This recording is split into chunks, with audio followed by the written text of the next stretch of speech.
Okay, hello everyone, and here we are. I can't believe that we're already, past the halfway mark for the conference. It's amazing. Hello from Melbourne, Australia, where it's 10 p.m. in the evening. We just did a little time check. We've got people who are at 8 a.m. in Florida, and also people who are in Egypt, where it's 2 p.m. So really global audience. Really happy you can all join us, and really excited for this session because it's another one of my very inspiring friends, Jolanda Morkel. Just before we start talking to Jolanda, just a few housekeeping things. By now, you're all very familiar with the website and people are using it avidly. We've got the open studios, which we strongly encourage you to use. What's coming up is we're going to hear from Jolanda. Then there will be a 1-hour open studio, and we've decided to turn it into a book club. So it's a place to go and get tips about design books. In fact, what I've suggested is that we do the same thing that Yishai did, which is like divided into learning, experience, and design. So any books that you've got around that, what are your favorite books, and why would you be recommending to other people? And after that, I'll be talking. So it'll be midnight for me here. We'll see just how well I do talking at a midnight hour. And then I'm going to go to sleep. You're all going to go about your working day. And then we have one of my favorite presenters. In fact, we've got two of probably the most creative women that I know back to back. We have Kim Tyree, who is a librarian at AUT, the University Librarian at AUT in Auckland. And we have Amy Burval, who will be calling in from Hawaii. Both incredible women with incredibly creative personalities. And Kim has said that she will pull out her David Bowie suit that she had especially made. So make sure that you join us for that. And then we will continue. So those will be our last two live sessions. We will continue with the asynchronous work that we're all sharing, and everybody is still catching up on the recordings. We can see that you're really appreciating the recordings because they're being accessed, and people are live tweeting themselves listening to them, which is great. And then on Friday, we will have a half-hour live session to just debrief. We're really keen to talk to you about what you thought of that at the conference, what you liked, what you learned, what we could do better. We'll do a closing, and then Maha is working on possibly getting us all into a virtually connecting session. If that happens and we've got the time and the schedule, then I'll be sure to get that information to everyone. If you haven't had a look yet at the Open Studio projects, they're kind of acting like a poster session for us here. It's an opportunity to put things up, work in progress, things that you'd like comments on. And there are 3 projects up there now, and people would really appreciate your feedback. So do make sure that you support our community of practice in that work. And with that, we'll get into our big idea. I don't think I need to explain. You may have posted some questions before. We're going to hear from Jolanda. She's going to share her expertise with us for about 40 minutes. And after that, we will go into the Q&A. And Jolanda, just for you, you will know that it's coming up to time when you see the webcam come back on. Okay, so with that, I would like to introduce our speaker, Jolanda Morkel, who is joining us from Cape Town, which to my mind is the second most beautiful place in the world. The first one being, of course, Napier, New Zealand, where I used to live. But we had the pleasure of visiting Jolanda in Cape Town about 2 years ago when we were over for the ICDE conference.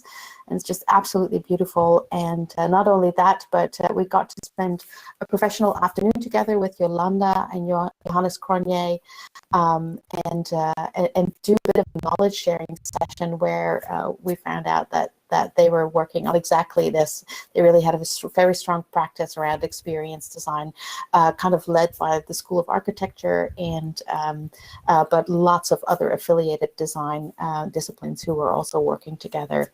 So Jolanda is a registered architect, and she's a senior lecturer in the Department of Architectural Technology at the Cape Peninsula University of Technology in Cape Town, South Africa. And she teaches design in the undergraduate architecture studio, and which is offered through a university industry collaboration with Open Architecture. She's worked on lots of different projects, including simulated tutor apps, QR codes, and digital storytelling. And her current doctoral research, gosh, you're so close now, aren't you, Jolanda? Are you finished? So close. Getting there. Yeah. Closer. So her doctoral research explores the synchronous online student-tutor conversation. So with that, I won't waste your time any longer. I'll give it over to Jolanda. And like I said, Jolanda, I'll pop back in as a signal for you to start wrapping up. And I'll be monitoring the chat session in the meantime. Okay, with that, it's over to you. Thank you so much, Joyce. What time? We said about 30 minutes or so. Yeah, about 30 minutes. Yeah, okay, good. Thank you so much. I did write a script because I can interrupt myself and then I get sidetracked, and I know we have limited time. Thank you so much, everybody, for being here, for joining this session. Thanks to Joyce for inviting me, for Mark and Spiros also for technical support, for my fellow Africans in the room. We have Randa and Maha. I'm happy they're up north and I'm down here on the tip. It's really a great privilege for me to be part of this wonderful conference. I have to state up front that the story that I bring today is in my complex role, quite a complex role, situated in the intersection of design, technology, and education. I acknowledge the mentorship of my supervisor and Dean, Professor Johannes Cronje, whom Joyce just mentioned. I can't remember, believe it's 2 years ago, I must say. Anyway, she's met him. My colleagues at the Center for Innovative Educational Technology at CPUT, my university, specifically Daniela Gachagu and Eunice Ivala, and fellow architecture educators, many online gurus, some of whom are in this conference, and many whom I have not even ever met in person. So I want to show you on the next slide where I'm based. I'm really a very spoiled girl. I've been born and raised in Cape Town. After practicing architecture for 7 years and doing some part-time teaching at the University of Stellenbosch, where I also live, it's about 40 kilometers from Cape Town. I joined academia in full-time in 2001 at the then Cape Technikon, and then we merged. We became the Cape Peninsula University of Technology. I'm situated in faculty with 14 design disciplines, really exciting. Although most of my work is done nowadays online, this is where my office is, in that little grey building that's in the grey panel. So my office overlooks Table Mountain and my studio overlooks the Herengracht, this big boulevard running down from Table Mountain that you can see on your right-hand side, and the harbour close to the waterfront on the left-hand side. So that is where I'm situated. I teach, like Joyce said, in the undergraduate architecture studio, currently specifically working with non-traditional part-time working students, quite a diverse group of students, and I focus on the teaching of design and theory. So studio learning is the signature pedagogy for architects and design, and it is here where learners construct meaning and transform experiences into knowledge through conversations. That is also what my thesis is based on. It's the various conversations that we engage in to make learning happen, and we construct learning. So in this project problem and inquiry-based learning context of mine, which is the architecture studio, but it's similar for other professions and disciplines, students embark on a learning journey. Now, this journey takes them from the point where the project brief given to them, handed to them, and in response to that, they go on this journey to eventually present their project proposal. Now, in this process and along this journey, which is a lot more windy than I've drawn here, it's often not just a straight point-to-point line. They engage in a series of learning conversations with their tutors, with their peers, with my students, also with their employers, and with content, with technology. They also talk to themselves. And that is really the premise of our studio, is that the content supports the project, and we don't deliver content just for content's sake. So students articulate the understanding in different media. You know, architects draw a lot, so they do it verbally, visually, graphically, and then they get feedback on what they do. So they have to construct their own design arguments. They have to reason their thinking. Then they act in response to that feedback, and so the conversation continues. So those conversations, of course, happen face-to-face, traditionally, and now more recently online and in blended learning environments. Those conversations can be synchronous, happening in real time, like we're talking now, or it could be happening asynchronously, like we're doing in this conference, in the forums, etc. So for me, when I joined the university in 2001, I expected it would take me a year or so to get on top of the teaching role. And so I thought I could balance teaching and I could carry on with my practice. I thought that was fine. Oh my word, was that fake news? That was so totally not the case. I became immersed in teaching and learning. I completed a postgraduate certificate in higher education. My design energy was channeled into my studio. So long before, I think even before I knew about anything like learning design existed, I actually practiced my design through designing learning, and experimented along the way. So through my constant and close interactions with my students in the studio, which is quite an intimate learning setting, the learning happened both ways. I learned as much and more than my students without them actually knowing that. So initially, informally, and later through action research, I started implementing co-design strategies in the design studio with my students, actually co-authors of their own learning journey.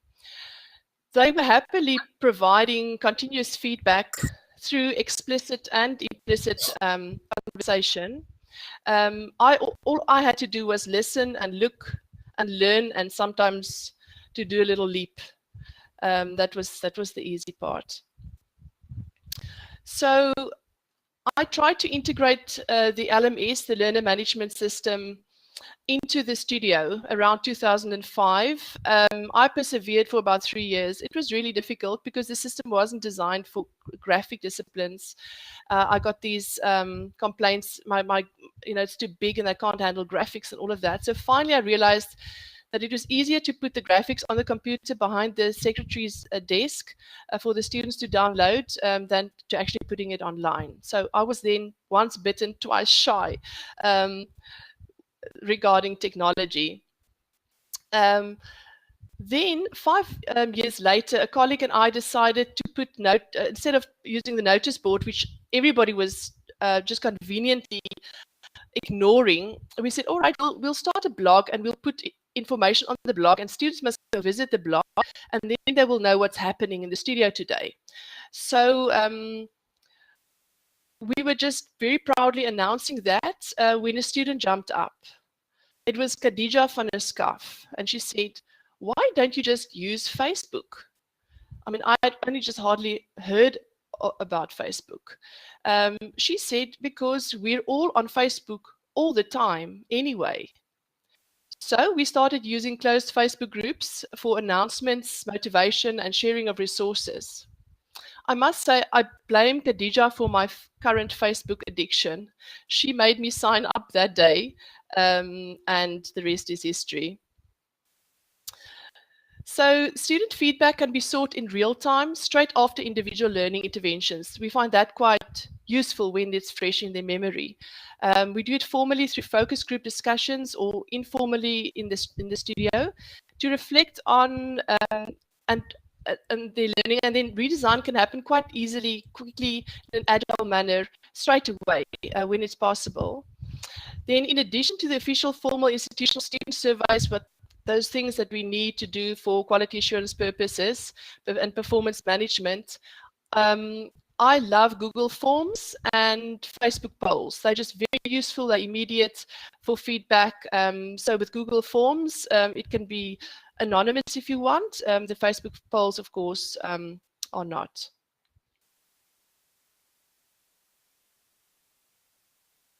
Then we sometimes, feedback is implicit and you have to look for it.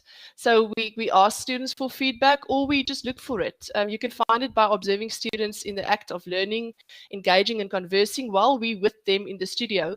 I know there was a conversation earlier on about the roles of learning designer versus educator, and to what extent do you need to be immersed in the learning context to be able to design for it, and we can chat about that.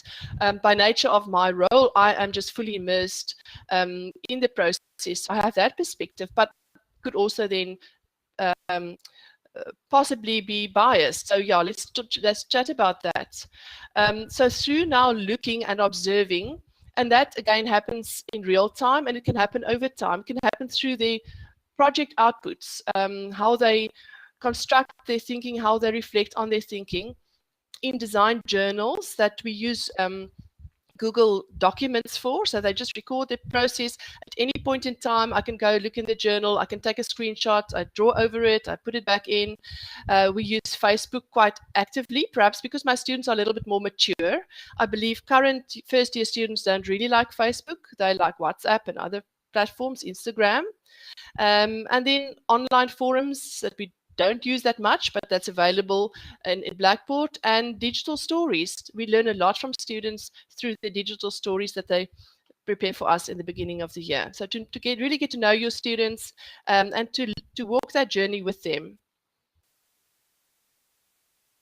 So this process for me has largely been intuitive, backed up by action research, which I've embarked on with colleagues at the Teaching and Learning Center.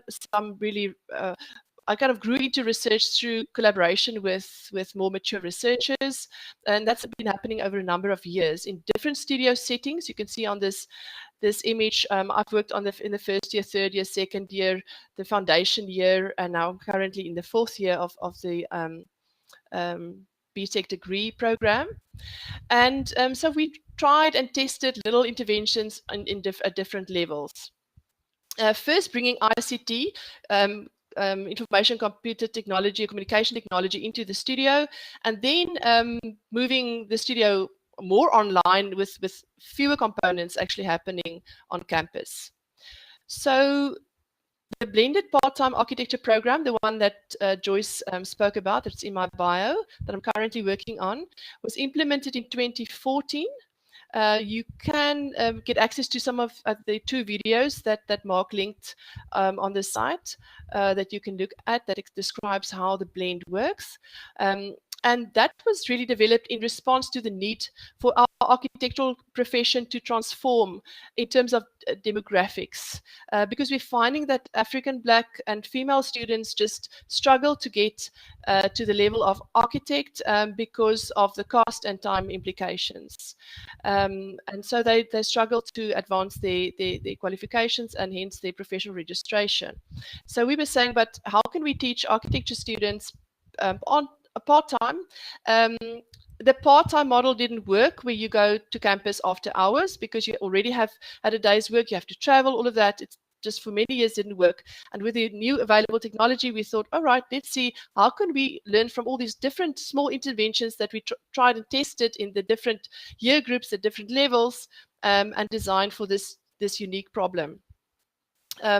So we actually took the leap in 2012, despite a huge skepticism from the architecture profession, believing that it's simply not possible to teach architecture online. You have to sit with your student, you have to draw over the drawing, you have to look in their eyes, you have to make gestures, you have to be there for them.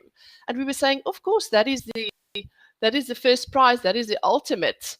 But if you cannot have that, what else can you do to solve this problem? So we officially started running this program in 2014. We started to get the administrative stuff ready by 2012. And we're doing it in collaboration with a non-profit organization linked to the South African Institute for Architects. We had quite a small intake. We currently have 40 students on the program. We started with 20, 13 of them graduated in 2015. Another one had an extended program and graduated in 2016. So yeah, we can also talk about the kind of learning design. It's quite hands-on. The kind of question that I'm now asking is how can we actually scale it? So the slide you're seeing up on at the moment is just a little bit of a representation of the kinds of technological interventions that we tested in the physical studio. So we would use QR codes to help students guide them on a field trip, for example. We used Facebook, as I've mentioned, as a kind of the cafeteria, the social space. We're using Pinterest a lot. It wasn't designed by an architect for no reason. So we really use that a lot for architectural precedent. We love using digital stories. It cuts out the idea or the danger of plagiarism. I mean, it's difficult to plagiarize. Students really take ownership of their work. They love the medium, the different media, and we've experimented with Cowbird, Photo Story. Of course, Movie Maker is a little bit more complicated. We never have to teach them the technology. They just go for it. And then when we give feedback, sometimes just-in-time kind of feedback, so I will observe something in their journal, I'll do a quick screencast and I'll share it to them on Blackboard or Facebook, or I'll make a little audio clip. So we actually have a conversation digitally that can be quite agile and in the moment. So you're adapting your learning design to some extent, or the learning design accommodates for this sometimes formal and sometimes more informal conversations. Prompting is really based on the way that the conversation happens. So we've and there's, I'm not going to dwell on it, but there's information on how we use Cognition. It's a tutor app, simulated tutor app, where the student gets asked a question, really understanding their project brief. And what we found is that students engage a lot longer time with the media if they are being prompted and they have to respond to it than just reading a document. Oppia, I know it's a Google product we've started to work with. We want to look at a little bit more. And then, of course, the webinar medium like we're doing now. Actually, before I joined the session, I just interrupted my afternoon session that we have with our students through using GoToWebinar, but we don't use webcam. So I can actually teach in my pajamas. I had to dress up today, knowing that you're going to be seeing my face. But we do the webinar with the drawing, and then we draw over the drawing. All those sessions get recorded, and then students have got access to all the information that's being shared, all the conversations on the whole program, and nobody gets left out. And that is what I really like about the online learning setting or environment, is that students have access to all the different conversations that's happening. We really limit email conversation to those problems or personal issues. The rest is all available to all the students. Right, so for me, that was the leap that we really took, was to say, okay, now we've experimented with a whole lot of things, and now we're proud to actually start this program.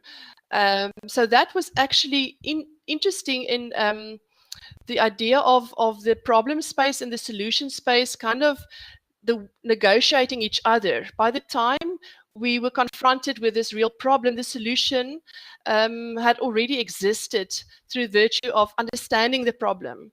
And it was not a question of leaving the problem behind and then finding the solution. The better understanding of the problem through all these different iterations actually, for us, helped to crystallize the problem so that the solution was pretty much obvious. We know, oh, we've got it. This is what's going to have to happen. So we designed a blended learning environment, pretty simple, limiting the on-campus time to absolute minimum that's required by the Department of Education. So we worked according to the notional hours, and we managed to fit the face-to-face time in 3 on-campus visits a year of 5 days each. So we only have students on campus 15 days in the year. The program runs over 2 years. So they come to campus 6 times, including portfolio assessments, etc. And for us, that was really stretching it. We thought that the online learning component would be a challenge. You know, how do they even, how to manage the technology? That was the easy part. In this model, the most challenging part was, I don't know whether you can guess what would be the most challenging of these different learning settings.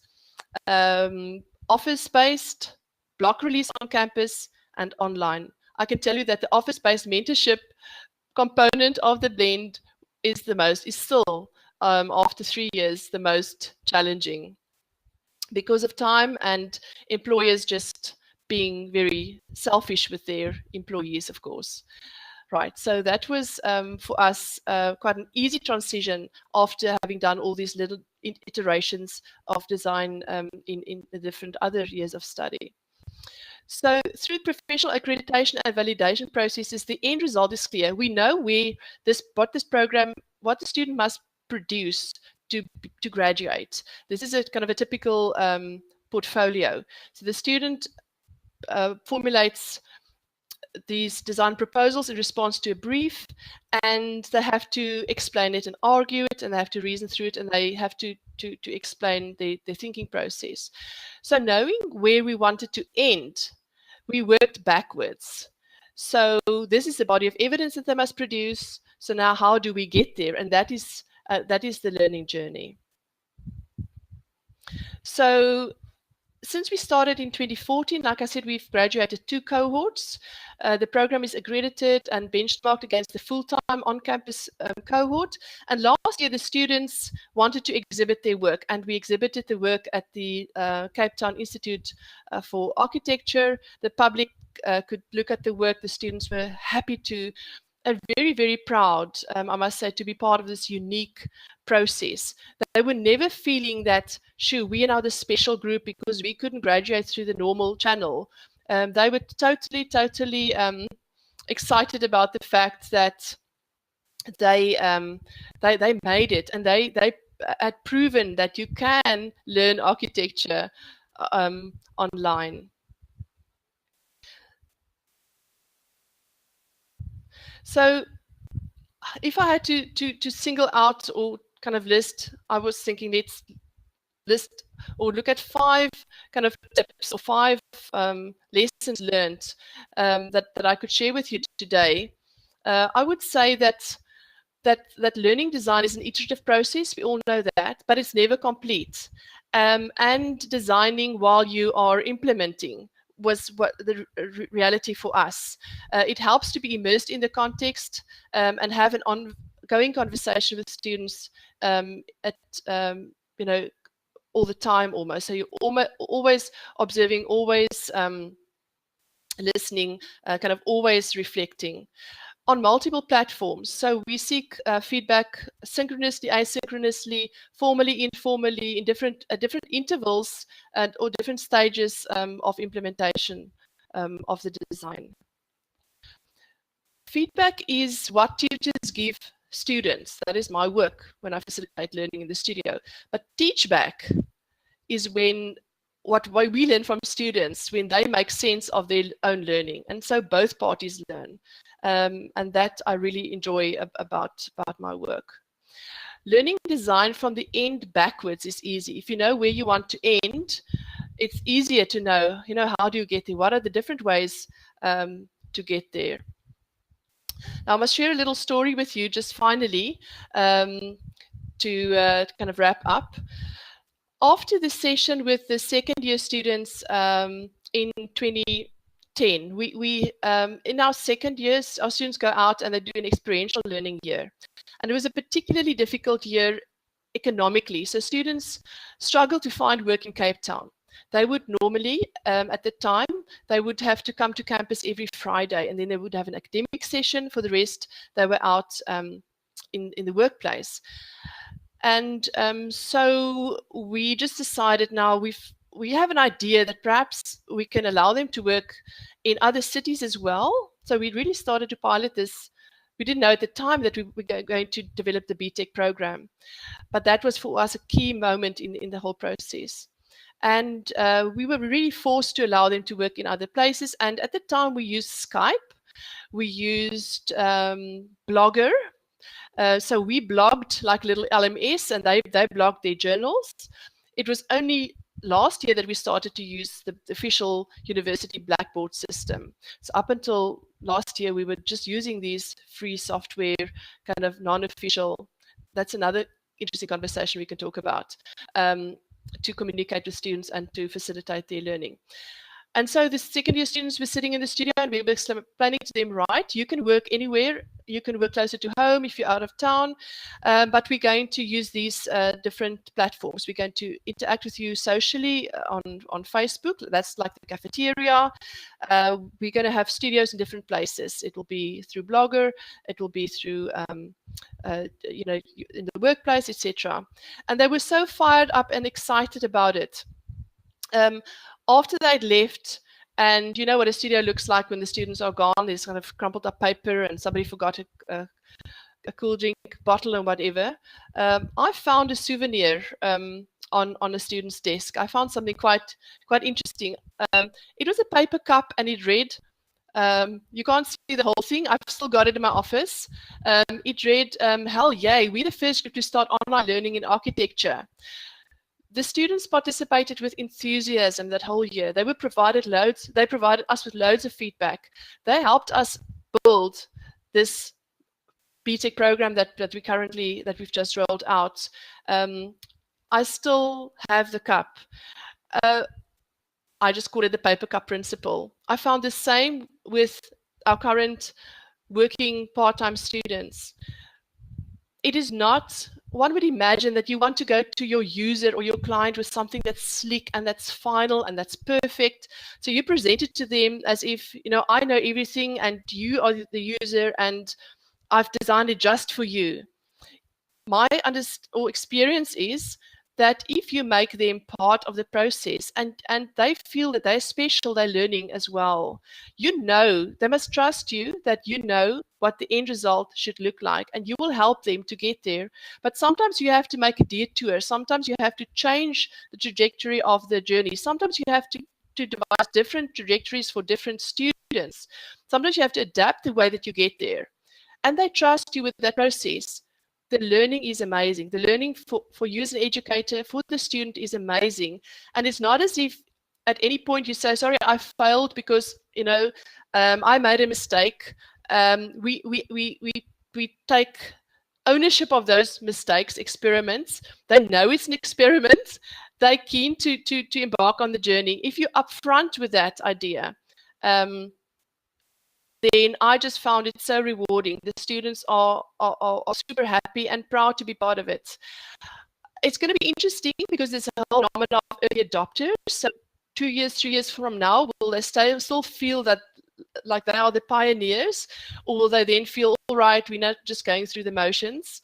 I don't know. That's the paper cup principle. Make them part of it. Let them be part of this exciting journey. And they are co-designing, you're designing with them, they're giving feedback all the time, and together you learn and together you design. So I think that's my story. I'm really quite happy that we've got a few minutes left, and Joyce didn't have to stop me. So I didn't run out of time this time. Fantastic, Jolanda. Thank you so much. I'm just turning my camera on now. I love the paper cup principle. That's really cool. And just as you were talking through that last bit, I'm reminded of the conversation we were having in the Open Studio last night, where Regina Henry from WGU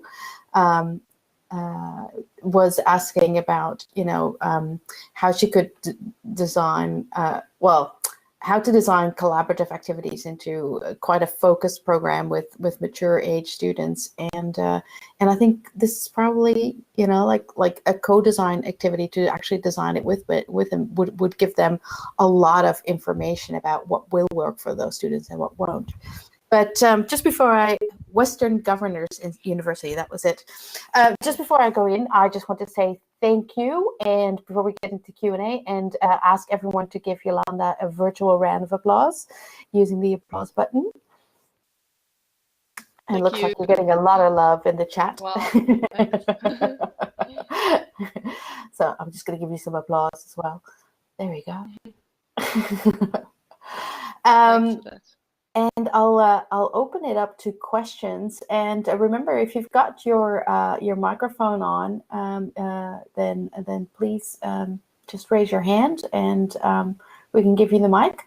If you haven't got your mic on, then just drop your questions into the chat for Jolanda.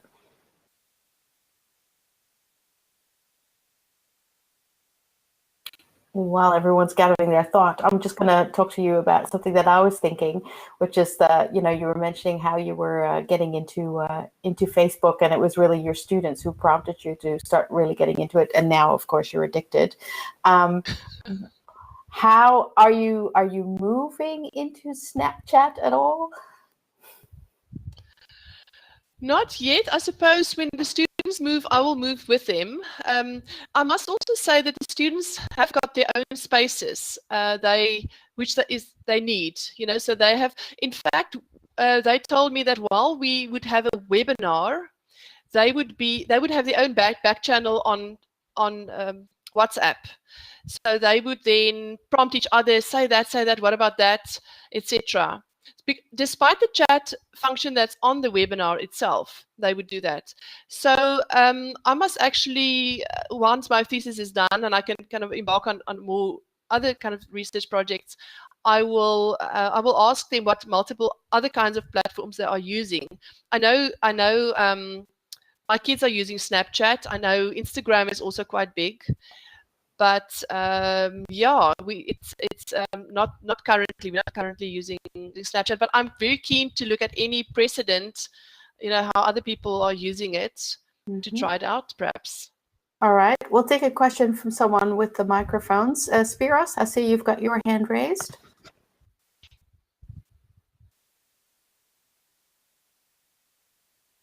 Spiros? Thank you, Spiros. Can you guys hear me? With the kid watching Peppa Pig in the background? That's all right. Go ahead. Okay, so I'm really, really inspired. Thank you, Jolanda. This was exactly what you promised on Twitter. And I'm looking forward to sharing this far and wide. But my question then is, when you have students involved in the co-design, did you have any issues in terms of power dynamics between students, so that some students weren't heard enough, or some students weren't as willing to express themselves and just went with the group, or any kind of conflict? I think that is. I mean, power is such a big word in studio learning. It's a big issue in feedback. Yes, you do see that different students behave differently in a different kind of feedback platform, and that is why you see in a focus group that the dominant students sometimes take over, but then in the Google Doc, so you would have a written feedback, and if you pick up on certain things, you can then invite further conversation. So I think it's always important to look at multiple platforms and multiple frequencies of feedback. the interesting thing for me, just in terms of power, your question relates to power and feedback, but power in the teaching environment is that I find that the online learning context bring different kinds of democratizational, is that such a word? It democratizes, or it kind of equalizes the asymmetrical power relations, so that as soon as you don't have a face and you don't have, because remember, I'm working in a very diverse cultural environment. So an African male, for example, would towards a female, or towards me as a white male, or a white male towards me as a female. There are different kinds of, what is expected of me? How do I, am I allowed to challenge you at all? I want our students to challenge me, but then they're saying, but now I've been taught not to challenge you, the person that you represent. So no, there's really democratizing, thanks, yes, that's the word. So you do find that the online medium gives opportunity for more voices to be heard. I think you can never avoid the fact that a particular medium will evoke a particular, or kind of facilitate or support a kind of a asymmetrical power balance. But then if you open it up to more platforms, it is a better chance of getting all the voices out. I hope that answers your question. We've got also a question. Maha says yes. We've also got a question from Karen, and Karen and I have been trying to catch up with each other, because Karen works probably about 2 streets away from me in downtown Melbourne at the same university at the moment, and we've been wanting to get in touch with each other forever, and this is the first time that we really are. We had a brief chat yesterday. So Karen, do you want to use your microphone and ask your question? Yes. Hi, Jolanda. Hi, Joyce. We will eventually catch up. My question is, you mentioned that you are learning a lot from each other. I'm wondering whether you actually reflect on soft skills, or the transferable generic skills, as well as the actual architectural skills with the students. Sorry, Joyce, Yeah, Karen was breaking up there a bit. I'm just gonna, I think I caught it, Karen. If I don't, just put it in the chat. But the question was around soft skills. How do you manage to work with your students on the development of soft skills in your program? Alongside the architectural skills. Mm-hmm. Very important question. Thanks for that. Especially since our students are from diverse backgrounds, diverse age groups. We have students ranging from 22 till I'm actually now teaching a student of 58. He's a bit older than I am. We do acknowledge the fact that they come with different histories and different stories and different skills. Some are students that come through recognition of prior learning. So some of them have got no or limited prior qualifications. So through a portfolio process, we select them. So you can see that they're really, really kind of diverse, coming in. We have a program called Step Up that is offered by a specialist colleague of mine who works with the ontological, really workshopping students a lot more than just the kind of usual time management and how do you balance work and studies and all of those things, but getting them to reflect. She uses de Bono's and other theories. It's quite theory heavy. The metacognitive aspects to talk to them about how do you think about your thinking, etc. So that is a 3-day course, and then we try and weave it into the project, so that students then reflect on their project, but then also reflect on how did they perform, and what were the obstacles for them to perform. I know it's still difficult. It's always difficult because we tend to work with a curriculum. The soft skills, that's always the first bit to kind of fall by the wayside, because we need students get assessed on kind of cognitive on the project work. But we acknowledge that is very important, and we're trying to find better and better ways to address those skills. Those are not skills that are they're not students are not being assessed, and you know that assessment drives learning.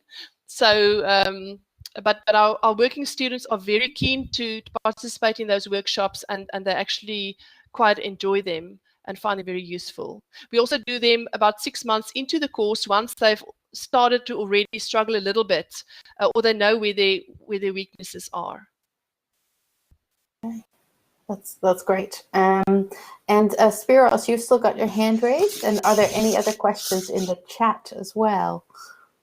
Thanks, Joyce. That was terrific, Jolanda. Really enjoyed that. I have a number of questions, but I'll just ask one. I wanted to know what you were doing in relation to students who are graduating as part of the more blended program, and what data you were gathering in relation to the ones that had graduated with the face-to-face program, and is industry seeing a difference in the graduates of either those two cohorts? Well, industry, like I said, they were quite suspicious initially. They didn't think it was possible, but we have shared moderators. So very, very important that we have the same moderators moderate the full-time program as the part-time program. The exam periods also are happening back to back, so the moderators can get a good overview in the same few days of both projects. We do find that, in fact, the moderators' feedback in terms of the more mature students were generally, well, very, very good, and they find a maturity in the work. So I must say that that's something that must be written up still. But we are very much aware of the fact that accreditation runs across the board. So both it's the same program. It's really just a different offering. So the end point is the same. The portfolios that they produce must be comparable. There are little differences in the project briefs because they run over different time periods, and we have different limitations to where the project sites can be, for example, because we have students from Namibia, Windhoek, Botswana, Zimbabwe, all over Durban, Cape Town, Johannesburg. But it's important for us that the program is validated in the same way and examined and moderated in the same way as the full-time program. Mm-hmm. And I know that there was a question from Mark, because Mark has a background, I don't know if you remember, but he has a background in as a lecturer in construction. So he was asking about the reaction of the professional accreditation. Like, did you have to, and I've been on this side with Jill, who's here, where Jill and I developed an online master's in nursing when I was working in New Zealand, and we actually ended up having to do quite a bit of re-educating the professional bodies to get them on board with what we were trying to do. And so I wonder how that happened for you.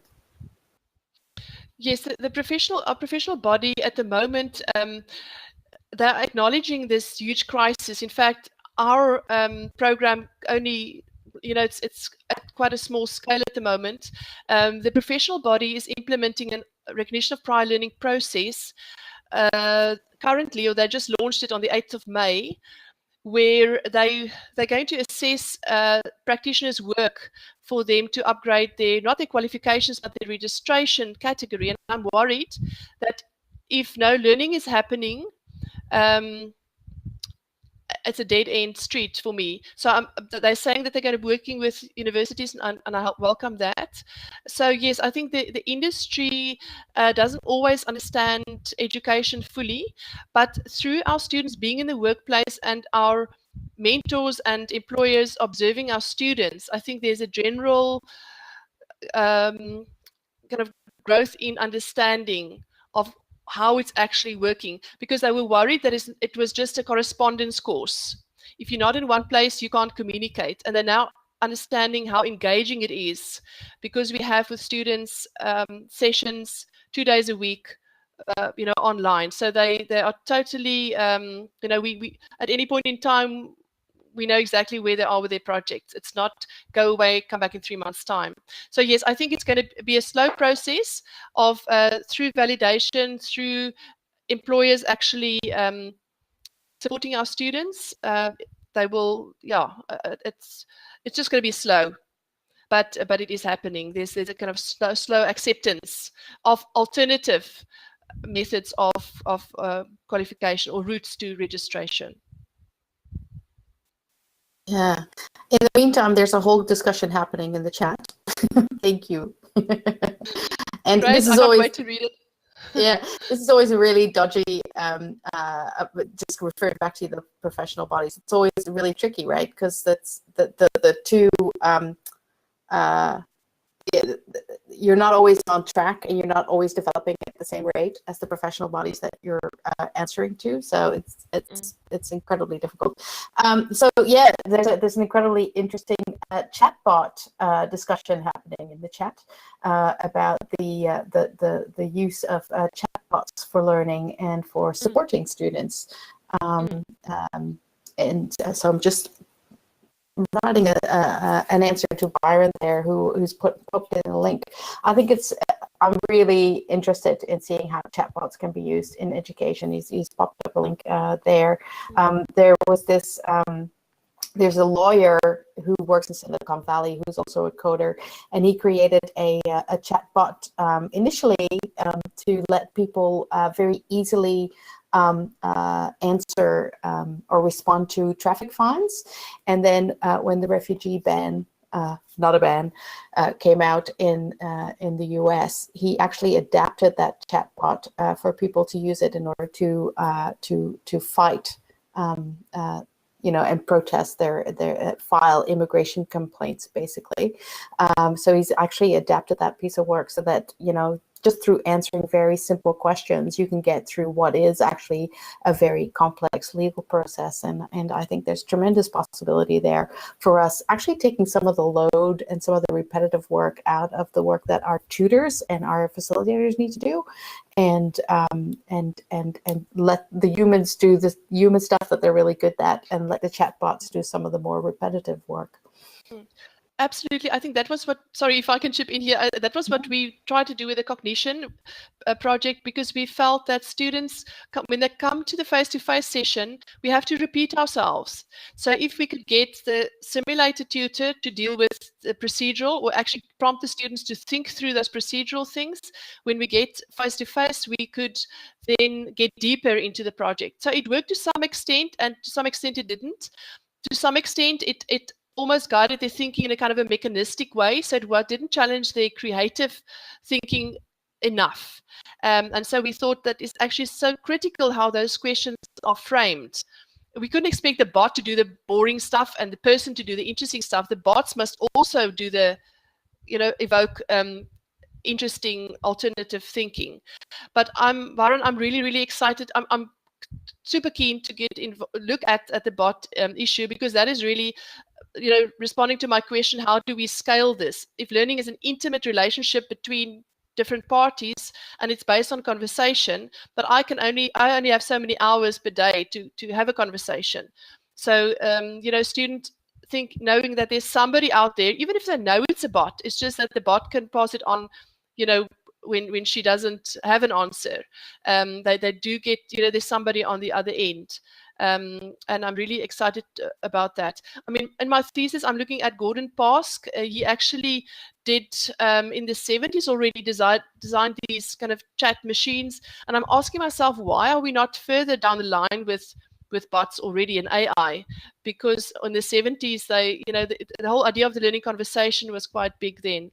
But I suppose we will get there. And it's going to be really, really exciting. Also with augmented reality and bringing people physically closer together. And there was a question, where are we going from here with this program? And there's masters, because we only offer this at the bachelor's level, and a master's must be rolled out, but at my university, we don't have masters curriculated. It's going to take 3 or 4 years or so. My dream, and that's a whole different other conversation, is the micro-learning model, is where I break down the curriculum in different bits so that I offer to professionals who want to upgrade their qualifications and registration. I offer to them little micro-learning, nano-learning modules that they collect like badges. Then they can enter the university at a point where that's quite advanced, because you need 50% of the credits to qualify or graduate. I'm just thinking of kind of different dispersed models that we can combine the professional learning and formal university learning in a way that can accommodate different kinds of learners with different needs. Because our university model is a factory model. It's a one size fits all, and we know it doesn't fit. So I'm really keen to see how can we use technology to bring learning to people in an adaptive way that suits their lifestyle, their story, their situation. Yeah. And Bron has just popped Watson into the chat. I know that Deakin University here in Australia have made that a big part of their development into answering student queries and being smarter, I suppose, about that. I'll find a link later and put it onto Twitter. Okay. We've got 2 minutes, but I'll just see whether there are any other questions from people, either in the chat or by raising your hand.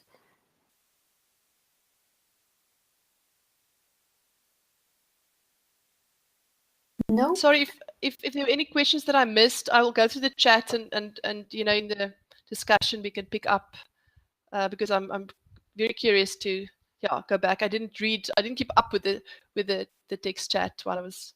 No, that would be very difficult. So, 2 eyes for that. Yeah. No, that's fine. So with that, I just want to say very much a big thank you to you, Jolanda, for making yourself available for the LX conference. And it's just great to just hear you again and hear about all the wonderful work that you guys are doing in South Africa.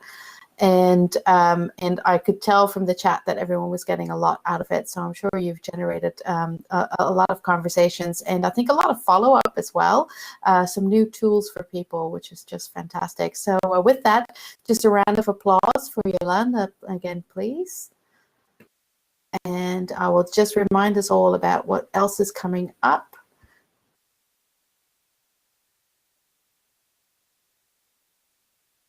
So big applause and big thank yous. So don't forget that next up is the Open Studio. As soon as everyone here leaves this room, the recording will be recorded and will be converted. And so we'll try to put that up in the next 2 hours so that people can review it, or for those people who've been asleep or had to miss it.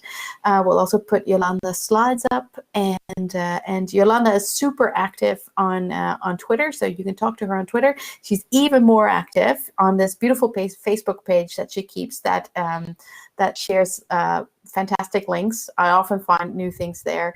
It's on Facebook, and it kind of looks at both at learning design, educational design, research design, lots of kind of different areas that she works in. So Jolanda, you might want to share that link at some point somewhere.